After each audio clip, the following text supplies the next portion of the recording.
morning from Vietnam. Good morning to you, David. Thank you very much for spending your morning joining our show and share your stories to our global audience. And on behalf of the listeners around the world, we want to say thank you. Thank you very much. I appreciate you having me on the show. I also have a global audience, and I'm fortunate to travel around the world sharing my customer experience message and realize how fortunate I am to do so. You know, my mom passed away very young at only 69 years old, and she never owned a passport in her whole life. And so I've been fortunate to speak in 28 countries on 6 continents. And I hope Vietnam is in the future here in the next year or two. Absolutely, and I think that it's better to work on a plan to make it happen than to think or to hope, right? So I believe that it's gonna happen one day, David. And now you have a new friend, new family here. So let's make it happen, okay? Yes. And for a little taste of our culture, you've been to Asia, and in here, it's very honored for our audience if we can have you share a little bit about who you are and the work you do. Please share with us. Yeah, sure. I'm very fortunate. I speak and I consult and I write books. For those watching the video version, you can see all my books here behind me on the shelf. I work with organizations, leaders, and teams around the world to help them create a compelling and future-proofed customer experience. And to be clear, I don't speak on customer service because I think we've been talking about it for so long. I think we know how to be nice to people, but the experience today is very different. How we do business today is very different. I've got 5 kids. Between my wife and I, we have 5 kids who are all grown and gone. They're all in their 20s, but they grew up in a very different world than I grew up in. Back then, everyone was good, but you bought from businesses who were close by, right? That 3 to 5 mile radius, whether it was B2C or B2B. Today, the world has opened up, and then how we buy is different. How we connect and share and pay and complain and resolve issues, all of that is dramatically different than it was 20 years ago. And so organizations struggle to not only provide quality goods and services, but how we deliver that is dramatically different. I ask leaders as I travel around the world, and I ask them what do you think your competitive advantage is? And it's always some version of, it's our quality, our commitment, caring, it's about the people. And I said, well, here's what the research shows today. Your customers are prioritizing speed of response, speed of access to information or issue resolution, or of course, delivery, simplicity of process, right? How friction-free is all of that? And of course, convenience. And convenient is the opposite of inconvenient. So back to your question, I work with organizations, I speak and I consult and I write books to help them look at their business from their customer's perspective, understand those changing expectations for speed and flexibility and options and choices and convenience, and enhance their business model, that experience, so that they aren't just qualified and capable, but they're preferable. And that's the key today. And because things are changing so much, there's always something new to talk about. There's always something new to teach. And as I travel the world, businesses are working really hard to keep up and to compete for those valuable customers and clients. So that's what I do. I speak and I consult. I'm very fortunate. I've been doing this. This is my 25th year. And there's always something new. I just published my 7th book, which is called Ridiculously Easy to Do Business With, a practical guide to giving customers what they want, how and when they want it. And we're all fortunate that it's taken us around the world. We just launched in Australia, we just launched in India, and then we're coming soon to the Middle East as well. And to Vietnam also one day soon. Right? Yeah, absolutely. Absolutely, baby. You have a phenomenal journey that you introduced to us, and I look at the time in here is less than 3 minutes. It's not fair for our audience, okay, my friend? So it is this conversation is designed for them to know more about you, the journey leading to what you do, and Sure. pick some insights from that for them to know how to connect with you in the future also. So we're gonna travel time together. How does that sound to you? That sounds great. Let's do it. Okay. When I was little, David, I was born in a very poor community in Vietnam, a very poor neighborhood. And so one day we have electricity. The next day or the next 2 days, we didn't have electricity at all. So the only beauty at night for me is when the moon showed up, and then I can see things clear in the yard, right, front yard. So my first dream about the work that I would want to do is to become an astronaut and go into the moon, and maybe I'll be able to see how bright it is up there. But life didn't give me any opportunity to do that, except I've been interviewing so many astronauts and NASA experts, right? So for you, when you were little, what was your first dream about the works that David Avrin is gonna do and show and bring to the world? Though? Boy, that's a great question. You know what? I actually grew up with the space program because my father was a rocket scientist. my father worked on the Mars missions and Skylab and later on Galileo, which went to Jupiter, but he was the scientist behind the scenes. My father invented the first camera that ever took pictures from the surface of another planet, and that was Viking 1 and 2 in 1976, 1977, when it landed on Mars. And so I grew up around all of that. But interestingly, that's not what I wanted to do. But it was fascinating for me. I wanted to be a movie star. I wanted to do acting. And so in high school and in college, I did theater and I did music. And so I was always on stage performing. I was performing in plays. I was performing in musicals, and then in college and after college, I formed an a cappella singing group. So I don't know if you saw the movie Pitch Perfect or things like that. There were 5 of us, and by day I had a real job, and by night we would go sing in the nightclubs, and we had CDs in the stores, and we opened for Ray Charles, and we toured around a bit. And that was sort of my mid-20s. Was I had a real job during the day, doing PR and marketing, and then I was always a performer at night. And I just loved to sing. I loved to be out there, and then in an odd way, I still am. Right, I'm still on stage. And in high school, I was on stage. In college, doing plays and musicals. In my 20s, I was on stage singing. And now I'm on stage teaching. Oh. And I teach business owners, entrepreneurs, and others how to understand their changing customer expectations, right? So back in the day, I'm one of those people that I am a true extrovert to the core. Which is it's just how I'm wired. People talk about the greatest fears, and of those lists of top fears, oftentimes number 1 is public speaking, and then spiders and whatever. Sometimes like death is 9th on the list. People are more afraid of getting in front of an audience.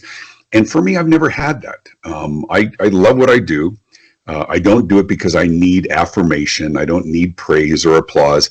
I just like to teach. And I like to do it. I think if money wasn't an issue, I think I would have been a high school teacher. Oh. I think I would have really loved to be like a high school social studies or government or geography or some kind of a teacher. So I've always been very comfortable in the front of the room, very comfortable on podcasts and others as well. But that was sort of my wiring, which was interesting because, my father was a rocket scientist, very pragmatic, very, make sure that you're putting oil in your car. And he was a wonderful man and very loving man, but he wasn't me, right? We were very, very different people. He was the scientist. I was the performer. And when my father passed away about 10 years ago, I dedicated the beginning of one of my new books to my father. I said to my father, Philip Avrin, a true rocket scientist who never really understood what I did for a living, but he loved me anyway. We're just very different people. So that's kind of where I came from, was that everything I did, I sort of did it from the front of the room or from the stage. And so that was kind of my journey. I actually went to college on a full scholarship to do theater and music, and then realized about halfway through that I don't think I'm going to do this for a living, and so I changed my major to journalism.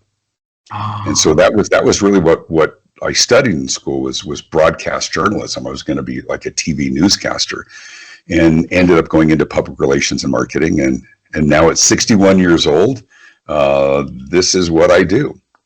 Wow! If you look back into your family or anyone in your life that been big influence in your life, right? Was there anyone that influenced you to fit that dream inside of you, or is it genetic, or anyone in the family that having that art side inside of them? Yeah, well, I think it was more than just my family. I think it was my culture, and this is where I think we have a lot in common, because my family was Jewish. I'm not particularly religious myself, but it came from that background where just like in many Asian cultures, there is an expectation of education. There is an expectation of working hard. There's an expectation of accomplishing things. And so in my family, I'm the second oldest of 6 kids. I have a brother who's an attorney. I have a brother who is the 6-time Associated Press Sports Writer of the Year. Everybody was pushed very hard to be successful. And not because it was fear, it's just culturally it was what was expected. You work hard. And my father was always one that's like, I don't care what you do, just you need to work hard and be successful in doing it. You need to get your education. And we all took very, very different paths, but it wasn't like just my father, it was my entire culture. There was an expectation of accomplishment. And I know that's true with many of the Asian cultures as well. Mm. So how did you, when you tell your parents that your dream is to become a singer and become a stage performer, a movie star, how did they react to it? Yeah, my mom was fine with it because she was kind of very much the extrovert as well. My father was like, that's fine, but have something to fall back on. You still need your college degree. You still need, and so that was when, my degree, I studied was journalism. And so it was, you've got to be able to know you can have, go ahead and perform, but have a real job. And so that was what was me in my 20s. Is I was the PR director, public relations director at Children's Hospital in Denver in my 20s. But at night and on the weekends, I was a performer. So I had the vocation and I had the avocation. I had the have to and the get to. And it's one of the things I talk to my kids as well. And my kids are all in their 20s. My oldest is 30. And I sort of say the same thing, is find those things that you love to do, but also have something but there's value in work. Go to work. And that's a challenge oftentimes with people who are very, very young. They see a fake world on social media and others, and they think everything I do has to be important. Everything has to make a difference. And I told my kids, I said, you earn the right to do that. That comes later on. But in your early 20s, work, pay your bills, right? Develop a strong work ethic. And the higher you grow in business, the more opportunities you have to choose what it is that you do.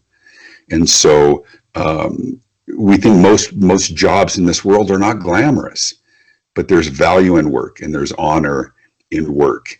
And so I want to encourage my kids to do things. My daughters are singers as well, but they all have real jobs during the day, right? Wow. My son is very entrepreneurial. He's got all these dreams, but dude, you got to work, he's 21 years old and he talks about, ideas for this business. And I said, who's going to run that? He said, well, I'm going to hire somebody. I said, no, it doesn't work that way. At the beginning, you're putting in 60 hours a week. He says, no, I'm an idea guy. I said, yeah, and idea guys, become homeless, work. He has a father who help organizations to find customers and then right. So you becoming his coach and mentor and consultant. Yeah, sort of. But you also know, it's like I'm also his dad. So it's like, he'll listen to other people before, I'm the one that's just on his case for things. No, I have a great relationship with my kids. And so, so mentoring is a big part of it as well. Our program is designed to help people to see the transformative moments in life for our speakers. And then you said that you've been doing this speaking and consulting and writing books for 25 years, in the past 25 years, right? And you help us to come to the, to move our time into 25 years ago. What happened that leading you to take on to this new journey? Sure. Well, there's a couple of major milestones, and I think this is true for all of us who are older now. The first big epiphany, the first big switch in my brain was when I realized how expensive life is. When you're young, your parents pay for everything. And then when you get a job, it's kind of fun. Now you have some money, right? Now you can buy some things. And then when you leave home, all that money goes to pay for the bills that somebody else used to pay. And so it was a real shock to the system. And my kids are going through that right now, of realizing how expensive life is. Insurance and gas and food and clothes, and how much work you have to do just to make it to the next month. And so for me, that first switch in my brain of realizing that work is not an option anymore. I got to work hard because I have bills that I have to pay every month. And then I was going through an old scrapbook, and I came across this plastic sleeve I created years ago that had all the business cards that I had over my life. And it was probably like 20 different, my kid's like, I don't think I'm doing my life's work. And he's like 22 years old. I'm like, dude, you're going to have a lot of different jobs. And so you try, it's your 20s, you're trying different things and see what you like and see what you don't. What are you good at? The first big epiphany, once again, was just realizing how expensive life was and how important it was that I made enough money. The next one was when you sort of talk about going back this 25 years of what I've been doing with this work is I came to the recognition that people will value what you know once you know it. Mm-hmm. In your 20s and 30s, you think you know everything, or your 20s, or your teenage years. But for someone to pay for your insight and wisdom and counsel, that's wisdom born of experience. You need to get experience. I know people who are in their early 20s who want to be motivational speakers. I'm like, what do you have to teach? You haven't experienced anything yet. What is somebody who's 45 years old going to learn from somebody who's 21 years old until you've accomplished something, right? And so what I came to realize was that I could get paid to teach what I've learned over the last 20, 30 years. And so I did marketing and public relations for many, many years, for many big corporations. I worked for city governments. I worked at our state legislature and influenced politicians, all of that stuff in my 20s and 30s. And then I would be asked to speak at a conference or speak on a panel. And I got connected with somebody who ultimately became a friend and a mentor who was a professional speaker. And I remember thinking to myself, wait a minute, he gets paid to stand on stage and teach people what he's learned over these years? I'm like, I love being on stage. I think I'm pretty smart. I've learned a lot. And so I started learning about this business. So that was really the second major mind shift and epiphany, which was once you've learned, once you've accomplished, once you have that wisdom from experience, there are people who will pay to know what you know. They will pay for your advice and your counsel, and it's what you do, right? With your consulting work as well. You go in there and give them a different outside perspective. And so that was the big shift and epiphany for me for what I've done in my speaking and my consulting over the last 24 years, now into my 25th year, is I spent the first part of my life learning all of this, and the last season of my life has been taking that knowledge to help others, to teach others, to counsel others, to give perspective to organizations and strategies and tactics. And of course, even during the last 25 years, I get smarter every year, as we all should be, right? We should be smarter every time. People ask me what's my favorite book of the 7 books, and it's always the last one, right? And it's not just because it's fresh in my mind and because I put in so much work. It's because it's better. It's better than the last ones. It should be, right? I look back to my first book, and I was really proud at the time, but I'm a little embarrassed now because I know more. And so that's all part of being lifelong learners. And as you go through your career, as you go through your life, you should be better. You need to be better. I remember talking to very recently my kids who are in their 20s, and even when they went to university, and they're like, Dad, it's going to be so much harder. I said, it is going to be harder, but you're going to be better. You know, and even going into work and this maybe a job that they haven't done before, it's going to be hard. I said, it is, but you're going to be smarter. Every year you're going to be smarter. Every month you're going to be smarter. Just what do you do with that? Wow. Wow. Thank you for sharing that. Yeah, absolutely.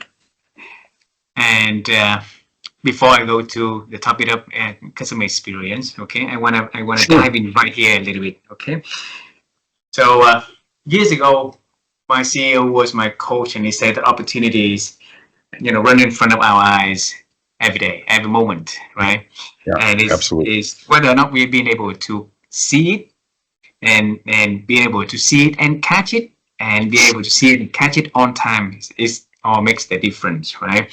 So for you to be able to have that epiphany moments in your life, then you do something with that. Be able to see it first. How did you see it? Why a lot of people still, see things like that, but they're not going to have a lesson learned from that. Boy, what a great question. I think it is a function of something happening in your life that makes you recognize this is different. That recognize, I mean, through my career, my early career in public relations and working at Children's Hospital and working with the government and working with clients, I was working, right? I was always looking for the next client and looking to generate revenue. And it wasn't until I saw something different and recognized, hey, wait a minute, that's different. That's an opportunity. Think about it this way. Think about driving down the street.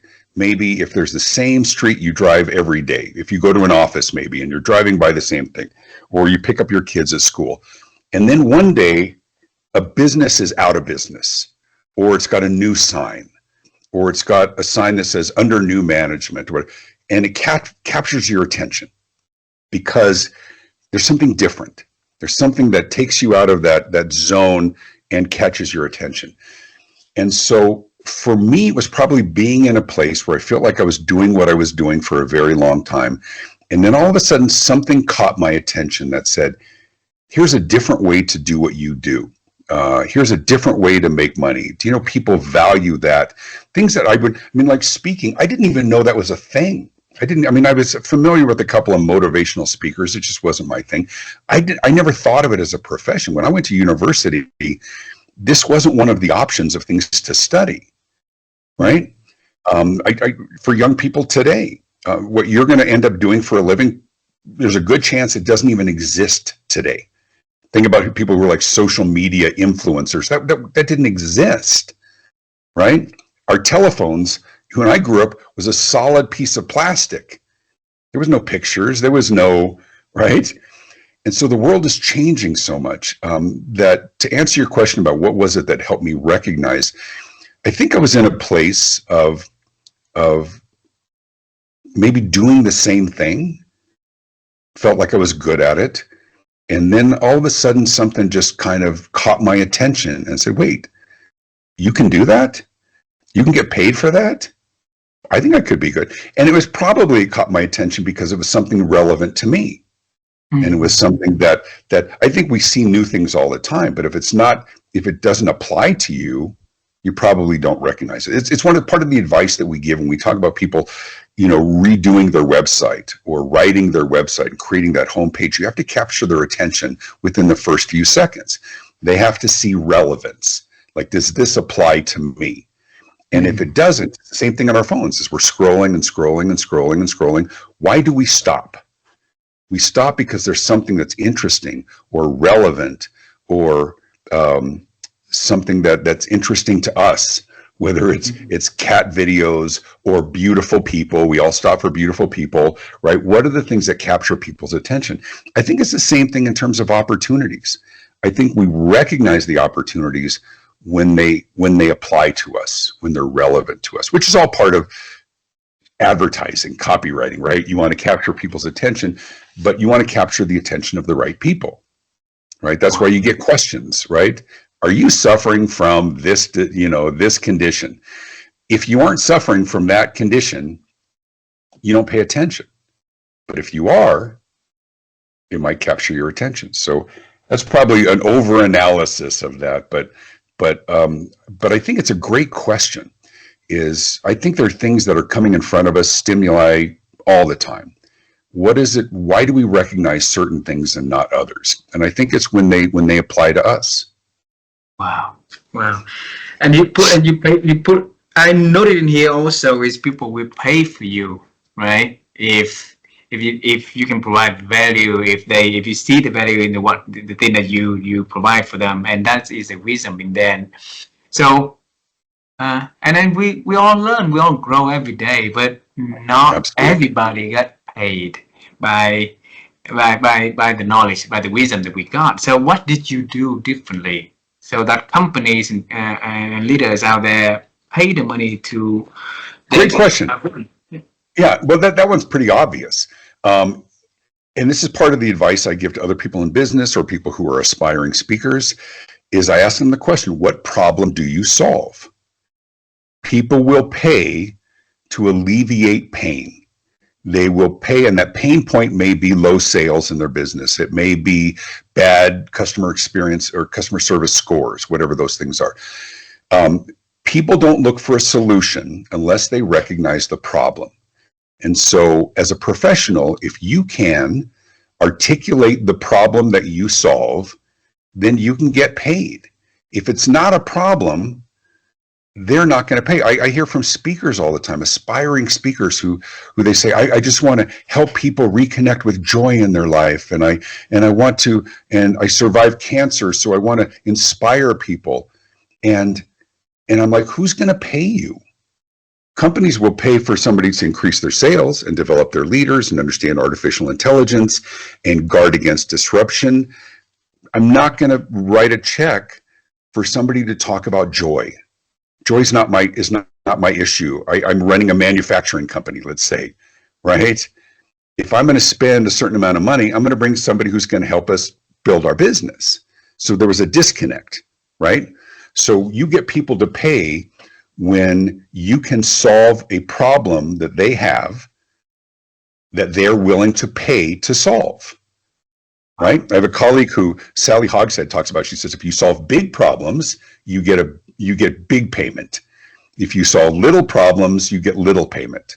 So if you can help an organization, maybe through consulting or others, redesign their manufacturing process to save 20% on material and labor costs, you get big payment. If what you solve is you're going to be their after dinner entertainment at their company meeting, then you get little payment. Mm-hmm. It doesn't mean everybody has the skills or the knowledge to solve big problems, but that's the formula. That's how you get paid.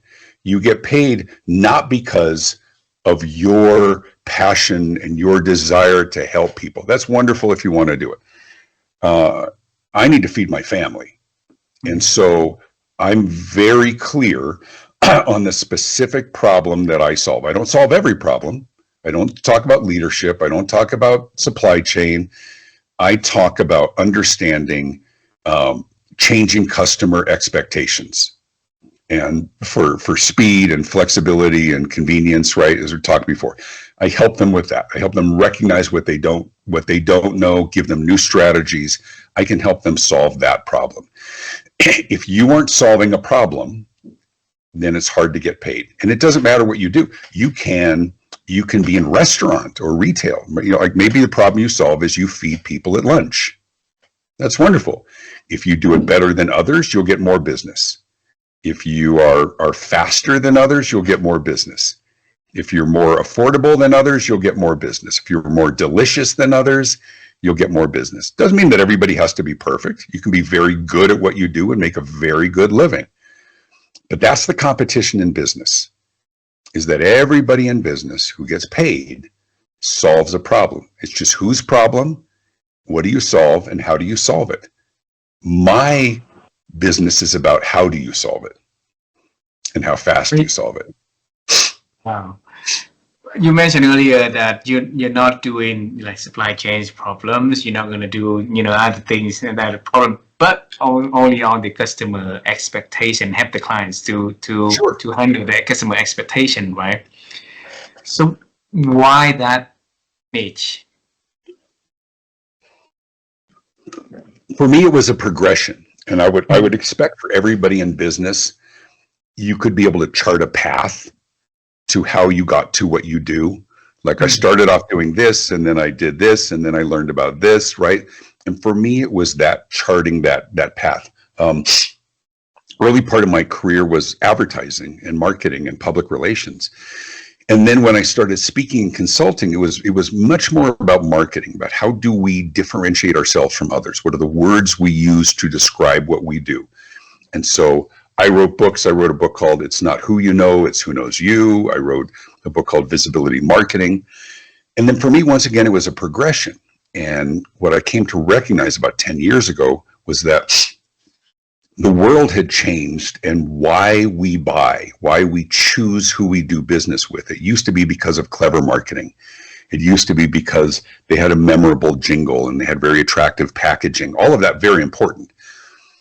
But there was a big shift, and the shift was that it became less important what we say about ourselves and much more important what other people say about us, because that was the rise of Yelp and TripAdvisor and Rotten Tomatoes and Glassdoor and social media. And all of a sudden, everybody could share with others what it was like to do business with you. And so it forced businesses to take a step back and say, are our customers leaving happy? Are they happy with the process? Were they frustrated? Were they angry? Were we not responsive enough? And that's the difference between customer service and customer experience. The experience is what our customers are experiencing doing business with you. And the question isn't, were you friendly? The question is, was that easy? Was it frustrating? Was it really, really difficult to reach a real person, right? Or resolve an issue? Are we forced to go to a chat bot to answer our questions because we can't talk to a real person? And so I don't even remember the question, but that was the progression of how I got into what I do, was that I realized that what I was doing wasn't as effective anymore. And it wasn't because I wasn't good, it was because business had changed. And it's the same reason why you see certain businesses, very popular businesses, going out of business. Not because they're doing anything wrong, but their customers changed and how they buy and what they expect. And so we're seeing a whole new generation of businesses popping up. We can be sad that well-known brands and popular companies go out of business, but it's only because they were replaced by somebody who was more in tune with their customers. So before the 10 years ago, right? Before that, you were in the marketing field, and you build the experience in that one. And then 10 years ago, you realized that the world of customer expectation has changed already.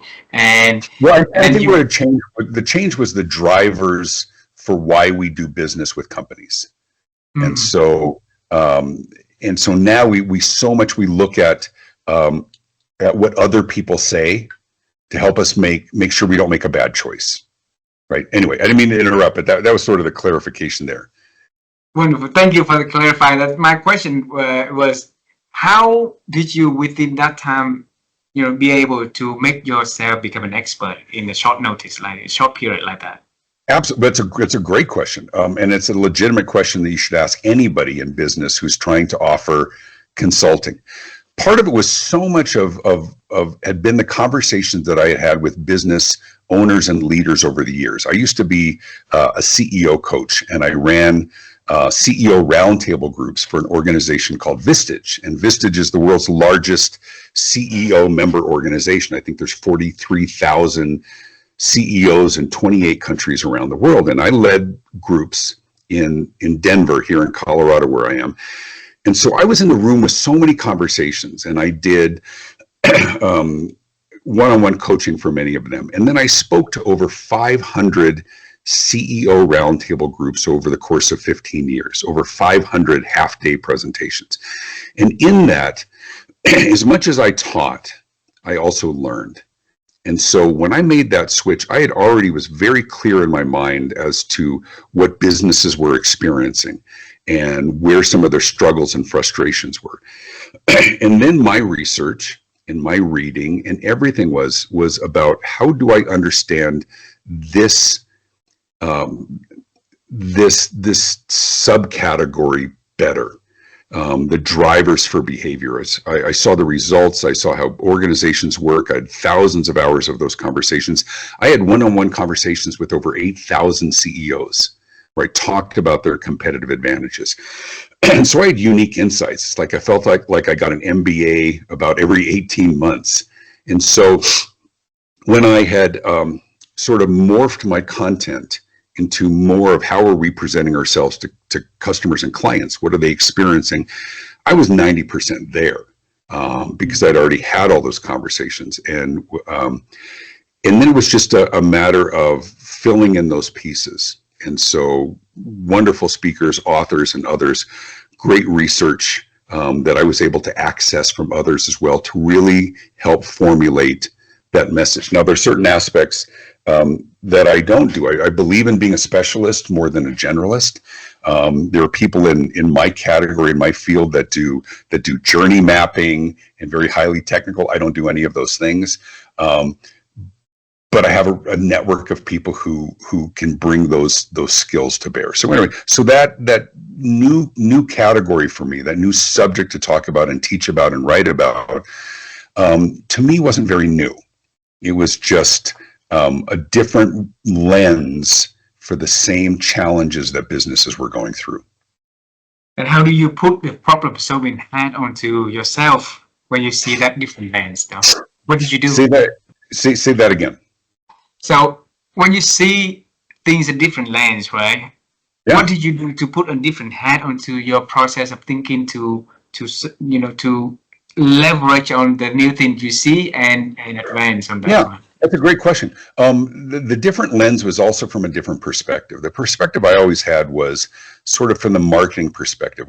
How do we position this? What are the language that we use? And I took a step back and I thought, how do customers experience doing business with you? Because the customer doesn't know what's in your employee manual. Right. Even when organizations would do secret shoppers and they would give them a list of things to look for and evaluate them, customers don't have that list. Customers don't have, they're not privy to the employee manual and all the training. They just know from their perspective, was that an enjoyable experience? And was that expedited, right? Did that intuitive? Did it go quickly? Or was it frustrating? Could I get in and out? I mean, not everything. Some businesses are purely transactional, right? There isn't a tremendous experience involved. Some have a much longer cycle, but what does it look like from their perspective? And so the good news is there's a lot of research from others as well about what are the drivers, where are the points of friction and frustration. We're in the process of creating a certification program for organizations to become ridiculously easy to do business with, certified. And that means they meet the criteria for responsiveness and issue resolution and access to information and timeliness and all of those kinds of things, and benchmarking it for different industries. So part of my research was like in a home services industry, whether it's pest control or appliance repair, what are the points of friction? What are the points of frustration for customers and clients. Who does that well? And what do companies need to do to be better at all of that? So I'm learning all the time. I just booked a speaking engagement in Spain, near Gibraltar in Spain, for November of 2026. So for those who are watching or listening for this right now, you know, it's early, mid 2025. So it's a year and a half away. But here's the thing, is that what I will present a year and a half from now is different than what I present today. Yeah. Because I will learn more, and there'll be new examples and new companies and new strategies, and we'll see what's happening in world politics and some of the struggles that we have beyond borders. So I think it's important for all of us, no matter what you do, to be a lifelong learner, and to make sure that what we're offering, what we're teaching, what we're sharing is always relevant, and it's always current. And so that's my challenge when I get up every day is somebody asked, like, your biggest fear. I said, I don't know that it's a fear. I just look at it as my mission. My mission is to always be relevant, to make sure that what I have is not just accurate, but insightful and helpful. And then I can pay my bills. For your book, how long did it take you to write the newest book? The newest book, it took about 3 months, but it was one of those things that, and I actually teach a workshop and helping people write their first book, their first nonfiction book, is people ask me, like, how often do you write books? I said, I write books when I have something new to say and something new to offer. And so this whole concept of being ridiculously easy to do business with, eliminating friction, had started for probably a year before I wrote the book to start come up in my conversation more and more in my consulting and my speaking, of realizing that was the missing piece for a lot of organizations. And then when I decided to write the book, then it was sort of mapping it out. How many different ways are companies difficult to deal with? What are the things, common frustrations? And then sort of map out the chapters. And then, okay, what are the marketplace examples? What are the lessons that need to be taught? What's the research that backs up my assertions? And so it's just, for me, I have that process. I lay it out in a special program, and every time I have an idea, I throw it in that chapter, another one. So once I knew I had enough sort of content, then I sort of go to work and say, how do I explain that? And then I treat myself like a client, and I schedule time on my calendar where I turn off my phone and I tell my staff that I'm not available, and I write. And sometimes it's early morning, sometimes I'm in Colorado, sometimes I'll go up in the mountains and spend a couple of days and just stream of consciousness, write. That's the hardest part, you know, and then the organizing or things like that. But once I decided to really map it out and start writing, the whole process took about 3 months to get all the content right. And then, of course, there's, you know, the publishing and the cover and the design and all this stuff, but 3 months to write it. Wow. But it was all, but much probably, I would say 80% of the content was much of what I already teach. It was for my consulting and everything else.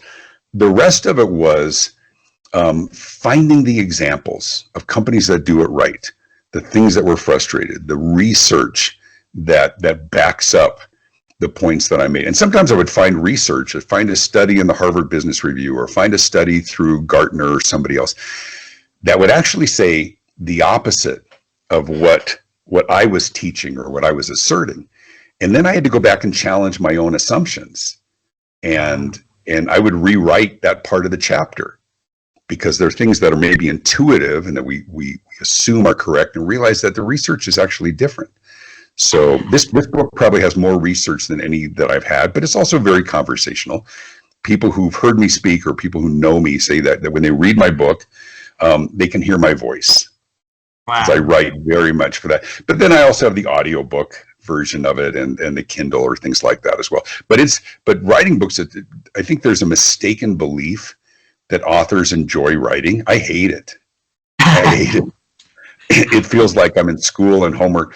I think I'm good at it. It's important that I do it, but I don't like it. A famous author, she was asked if she enjoyed writing, and I loved her response. She says, "I love to have written." And I laughed. I'm like, that's me. I love it when it's done. I love it when the box of books arrives and I open it up and I hold my book for the first time and I say, wow, I did this. Like, this is my book. But the process, it's hard. It's hard, but it's worth it. Like business, it's hard, but it's worth it. So if one chapter you want to share with us in the book, what would that chapter is? Oh, my Lord.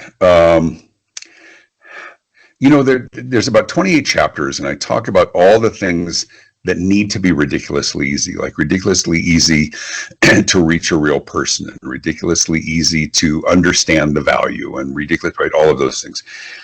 There's one that people have told me was really unexpected, and it was one. I did a chapter that said ridiculously easy to see. And what I found was this will surprise you a little bit. Most marketing materials, brochures, business cards, menus at restaurants are designed by people in their 20s and 30s. But most of their revenue comes from people over 50. I can't read things. I have reading glasses. Everything's too small. And now, of course, you go to restaurants and they have a QR code instead of a menu, which they did during COVID, and they like that. And they said, "Oh no!" I said, "Can I have a menu?" And they said, "No, just scan the QR code." I said, "I can't read the menu on my mobile phone." Signs that are hard to read from a distance. Menus that I go to the grocery store, and my wife is celiac, so she's gluten free. So we have to make sure that there's nothing with wheat. I can't read the labels. I mean, if I don't have my reading glasses with me, I have to hand it to somebody else and say, what does that say? And so, once again, like everything in the book, it's an opportunity for companies to stand out. If you want to create a great experience, and part of that experience is your written materials, it's not a very good experience if your customers can't read it. And young people don't even think about this, right? Because it's not their world. It's not relevant to them. And so, anyway, that's just sort of one of the interesting ones. But, it's one of those that you think to yourself, how much do I even remember from my own? But I'll give an example of the kinds of things that frustrate people. So like ridiculously easy to see the price, how many companies sort of hide the price, or even if you're looking online and you have to scroll down and then click here for more information and they're hiding the price. Ridiculously easy to cancel your order or change your mind, right? Very difficult. We have so many subscriptions that we get billed for all the time, and they make it very difficult to cancel that subscription, which I think is very difficult. I have one that's ridiculously easy to try before you buy, right? A lot of online things will have like free trials as well, right? You get a free 14-day. But when you sign up for it on your mobile device or online, sign up for 14 days free. What do they require at the end? Credit card number. Credit card. You're asking for they're offering you a free trial, but it's not free, is it? You have to give them your credit card number because they know you're going to forget to cancel it, and they're going to charge you for a year. And then a year from then, you're going to forget that you have it, and they're going to charge you again. And then it's going to be very difficult to cancel. Once again, friction. Companies making it difficult to do business. And none of those have anything to do with customer service, right? It's not about smiling. It's about what is that experience like for us? And too many businesses think that customer experience means creating a wow experience. No, sometimes it means just don't be a pain. Don't be difficult. And I found research that said that companies who don't require a credit card information for a free trial actually convert more subscriptions than others that require the card. Definitely, I really want the customer because there's not a catch at the end. So anyway, those are the stories that I tell, and one of the most gratifying things is friends and colleagues who've read the book who say I was reading it and just nodding the whole time, going, "Oh yeah, I hate that. Oh yeah, that's exactly right. Oh, I get that all the time." Right? And so, once again, going back to what I said before, my books have to be relevant, right? If I talked about things that had nothing to do with the readers, then I lose them. So one of the things that's sort of the hallmark of the work that I do is that the things that I talk about are very common. And oftentimes people don't think about it, or companies, they're trying to do the right thing. I was on a podcast and somebody asked me, they said, why is it that companies just don't get it? And I said, of course they get it. Of course they do. I'm not smarter than them. These are good people who are working very hard.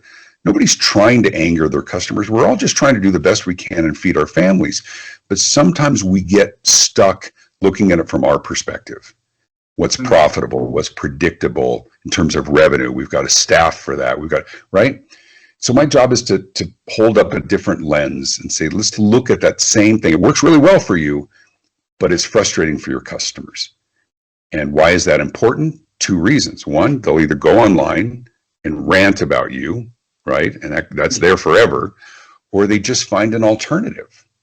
So both of those require that we look at it differently and do something different. And so that's what I do. And I'm very fortunate to travel the world, and travel's very difficult, but it's worth it. Yeah. Somebody asked me last week, said, do you just love travel? And I said, God, no, I hate it. Travel's horrible. I'm very tall, but the destinations are worth it. And the clients are worth it. But going there and coming back is horrible. Always is. So how do our audience be able to find you if they want to, invite you for speaking or for consulting? Sure. And for your audience, especially in Asia Pacific, I love the region. I've spoken many times in there, and I'm always eager to come back. You can look me up as just my name, David Avrin, Avrin, davidavrin.com. Connect with me on LinkedIn as well. On Instagram, it's the real David Avrin. It's a whole other issue for another day. But yeah, look me online, and you can see a brief preview video so you get a good sense of what I do. And my newest book, once again, as you see it emblazoned in neon behind me, is available on Amazon, Kindle, audiobook, ridiculously easy to do business with.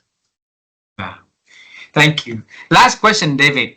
Yes, sir. My wife and I, we've been on the quest to help people to improve their ability to think, because we believe that thinking has a lot of things that distracting us to think better. So for you, how have you been growing your ability to think over the years? Another good question. Two ways. Number one is to be active, always learning. And learning doesn't have to come from books. It's video content, it's reading studies, it's talking to clients, it's staying active and learning. I mean, you have to, or you're just going to decline. If you are still espousing strategies that you were talking about 10 years ago, you're out of date. And so you have to stay relevant. You have to stay active. And the second thing is, I'm really into brain games. I'm really into we have a TV show in America called Jeopardy, which is just a quiz show that I've been watching since I was a kid. And that's how I end every day. I leave the office and I go watch a 30-minute episode and challenge my brain and challenge my thinking and challenge my memory, because I make a living not in my muscles, but in my brain and my knowledge and perspective. And so it's absolutely crucial that I stay current and relevant and knowledgeable. And if I'm not getting smarter every day, every week and month and year, then I will struggle to make a living and stay relevant. So, wow, David, such a wonderful conversation, and thanks a lot for spending your morning to join us and sharing your insights and wisdom. I wish to see you in Vietnam one day, and really look forward to seeing it. Okay? I hope so. Thank you so much for the time. Thank you very much, my friend. Bye bye for now.